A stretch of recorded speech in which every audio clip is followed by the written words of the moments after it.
somebody's asking for a hug, give them a hug. Don't give them something that they cannot use in that moment. Hi, this is Jeremy Elliott with Positive Resonance. Today we're going to be talking about 5 rookie mistakes that spiritual seekers make. The first rookie mistake is something I like to call mantra-splaining. Mantra-splaining is where you learn a new concept such as we are all one, the world is an illusion, time is an illusion, etc., etc. And then you use these mantras at all inappropriate moments for the ego to prove its spiritual knowledge. For instance, a person could be, trying to explain something to you. They're having a lot of troubles in their life, and you're like, "Oh, don't worry about it. Life is an illusion."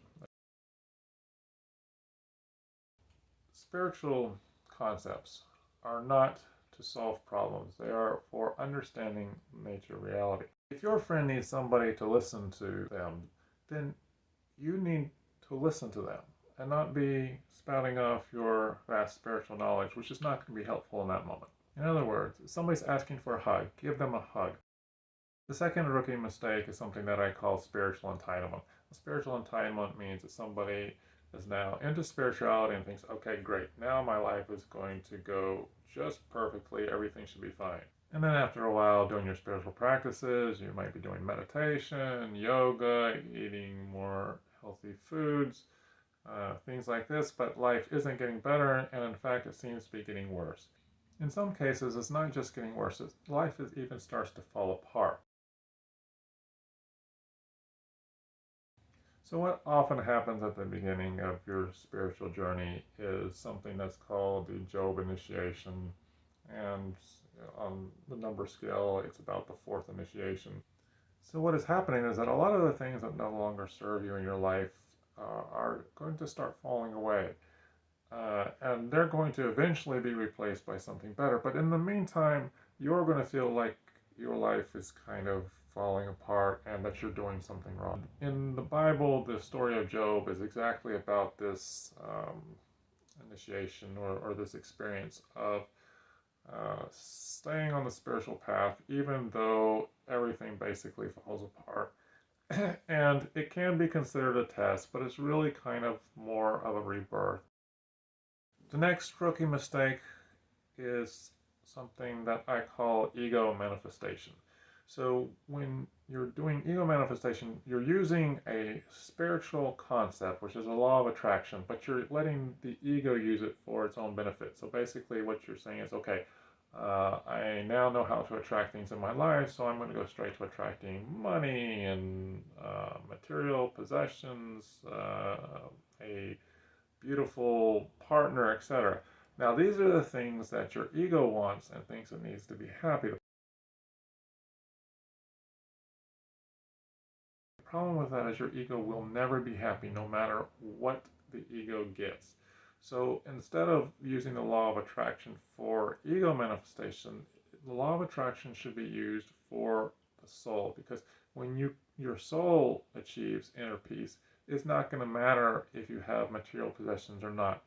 So what the manifestation should be about, to be used properly, is used for the purposes of achieving um, inner peace, healing the inner wounds, clearing out old things that you don't need, because inner peace is what's going to bring you happiness. Once you're able to calm yourself inside and be at peace with yourself inside, then your world's going to change. Mistake is what I call the astral trap. A lot of people have this idea that anything that's metaphysical is spiritual. And that's not really true. What people don't realize is that in metaphysical there is an astral world and also higher spiritual worlds. And on the astral world, also a bunch of entities and stuff that you cannot see, there is lower vibrational entities and higher vibrational entities. So there's, in non-technical terms, the good stuff and the bad stuff. So when somebody is, for instance, channeling something from the astral world, let's say your friends get together and say, okay, let's get out the Ouija board and contact the spirits. Well, you could be contacting anything. It could be something that intends to harm you. If you're channeling, it could be anything. It could be somebody, legit, or it could be somebody who's pretending. And one of the points of this is because part of the spiritual path, one of the lessons is learning discernment. And you have to be able to check internally with yourself. Does this resonate? Is this positive or not? So you cannot simply be relying on metaphysical sources for knowledge and for direction. You have to be relying on internal direction. So that's very important, to not just think because it's metaphysical that it's spiritual and good. Now, the last rookie mistake that I want to talk about today is called the I'm awake now syndrome. The entire woke movement is guilty of this, and I'll explain what happens. First of all, when you have a spiritual awakening, that is the beginning of your spiritual journey. So that causes, actually, if you're not aware of that, it's going to cause a couple problems. The first problem is that you don't realize that there's a lot of work that still needs to be done. That's going to work against you in the end. The biggest problem here is that you immediately judge other people and want them to be living at the same standards or level of awareness that you're now living at. And you start judging other people. And judging others is one of the most detrimental things, if not the most detrimental thing that you can do on the spiritual path.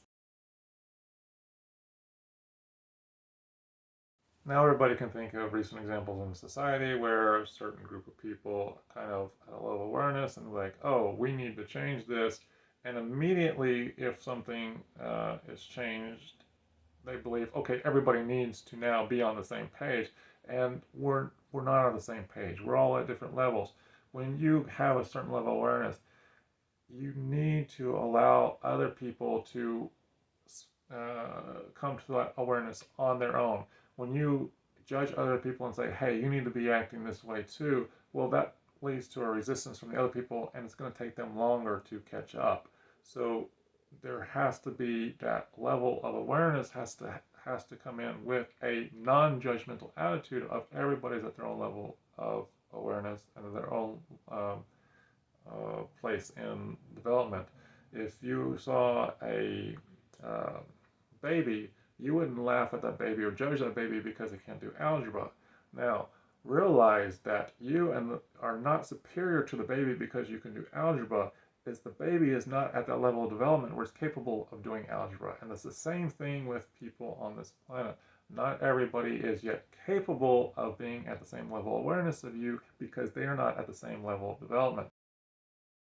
So that is 5 rookie mistakes that spiritual seekers make. If you like that list, I actually have a total of 17 in my new book that I have published, Sacred Journey. There will be a link to purchase in the description below. Before we end this video, I do want to mention something very important about making mistakes. We tend to think that making mistakes is a bad thing, but actually it's very necessary for helping us to grow. When you have somebody who has beginner's luck and they do it right the first time, when they later mess up, they have no idea why they messed up because they never made the mistakes to begin with to learn what not to do. So they're clueless. But somebody who has made all those mistakes, if they mess up again, they know exactly what they did and they know how to fix the situation. So the point of the video is not to say, hey, don't make the mistakes. The point of this video is actually to give you an awareness of the mistakes that you can make so you can recognize the mistakes you're making faster and go ahead and correct them faster and move along at a quicker pace on your spiritual journey.